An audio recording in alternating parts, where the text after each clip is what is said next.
¿Quién, entre mis más depravados camaradas, no hubiera dudado del testimonio de sus sentidos antes de sospechar culpable de semejantes actos al alegre, al franco, al generoso William Wilson?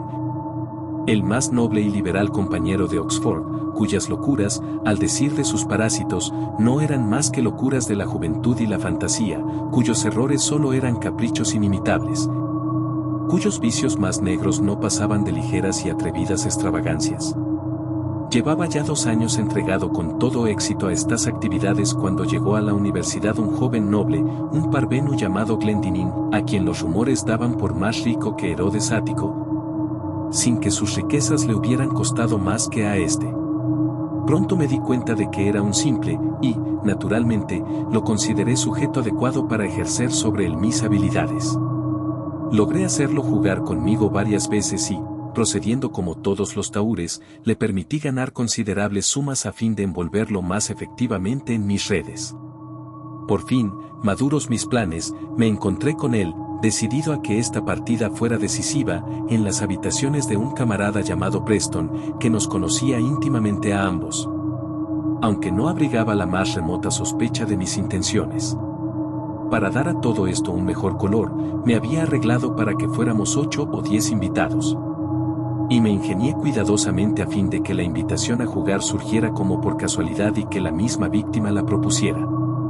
Para abreviar tema tan vil, no omití ninguna de las bajas finezas propias de estos lances, que se repiten de tal manera en todas las ocasiones similares que cabe maravillarse de que todavía existan personas tan tontas como para caer en la trampa.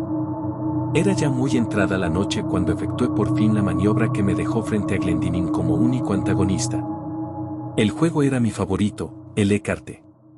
Interesados por el desarrollo de la partida, los invitados habían abandonado las cartas y se congregaban a nuestro alrededor. El parvenu, a quien había inducido con anterioridad a beber abundantemente, cortaba las cartas, barajaba o jugaba con una nerviosidad que su embriaguez solo podía explicar en parte. Muy pronto se convirtió en deudor de una importante suma, y entonces, luego de beber un gran trago de oporto, hizo lo que yo esperaba fríamente, me propuso doblar las apuestas, que eran ya extravagantemente elevadas. Fingí resistirme, y solo después que mis reiteradas negativas hubieron provocado en él algunas réplicas coléricas que dieron a mi aquiescencia un carácter destemplado, acepté la propuesta.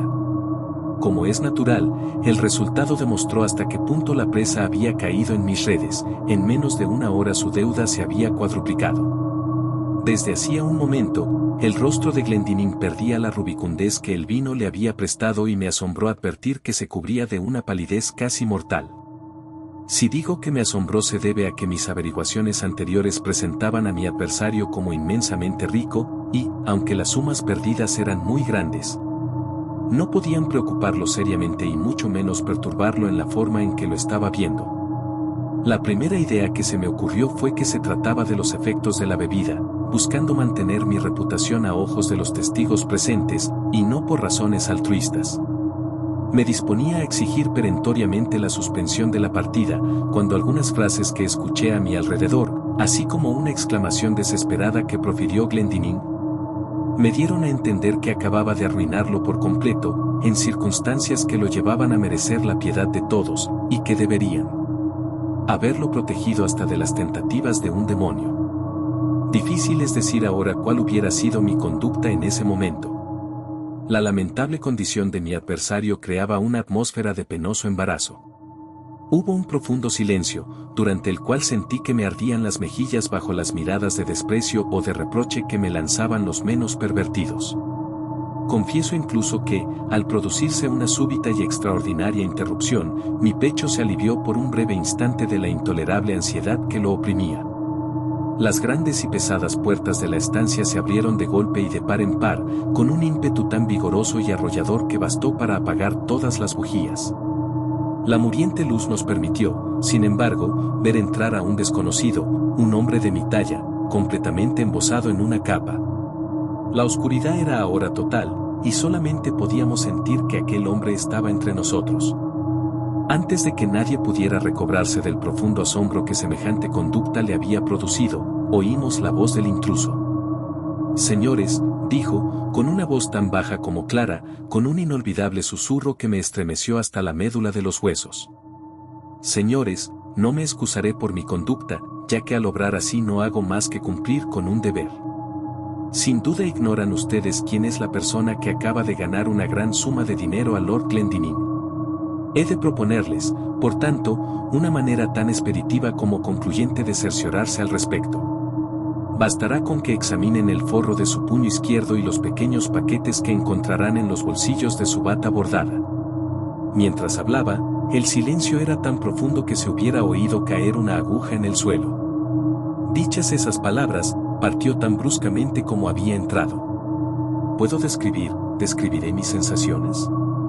¿Debo decir que sentí todos los horrores del condenado? Poco tiempo me quedó para reflexionar. Varias manos me sujetaron rudamente, mientras se traían nuevas luces. Inmediatamente me registraron. En el forro de mi manga encontraron todas las figuras esenciales en el écarte y, en los bolsillos de mi bata, varios mazos de barajas idénticos a los que empleábamos en nuestras partidas. Salvo que las mías eran lo que técnicamente se denomina arrondees, vale decir que las cartas ganadoras tienen las extremidades ligeramente convexas, mientras las cartas de menor valor son levemente convexas a los lados. En esa forma, el incauto que corta, como es normal, a lo largo del mazo, proporcionará invariablemente una carta ganadora a su antagonista, mientras el taur, que cortará también tomando el mazo por sus lados mayores, descubrirá una carta inferior. Todo estallido de indignación ante semejante descubrimiento me hubiera afectado menos que el silencioso desprecio y la sarcástica compostura con que fue recibido. Señor Wilson, dijo nuestro anfitrión, inclinándose para levantar del suelo una lujosa capa de preciosas pieles, esto es de su pertenencia. Hacía frío y, al salir de mis habitaciones, me había echado la capa sobre mi bata, retirándola luego al llegar a la sala de juego. Supongo que no vale la pena buscar aquí, agregó, mientras observaba los pliegues del abrigo con amarga sonrisa, otras pruebas de su habilidad. Ya hemos tenido bastantes. Descuento que reconocerá la necesidad de abandonar Oxford y, de todas maneras, de salir inmediatamente de mi habitación. Humillado, envilecido hasta el máximo como lo estaba en ese momento, es probable que hubiera respondido a tan amargo lenguaje con un arrebato de violencia. De no hallarse mi atención completamente concentrada en un hecho por completo extraordinario. La capa que me había puesto para acudir a la reunión era de pieles sumamente raras, a un punto tal que no hablaré de su precio.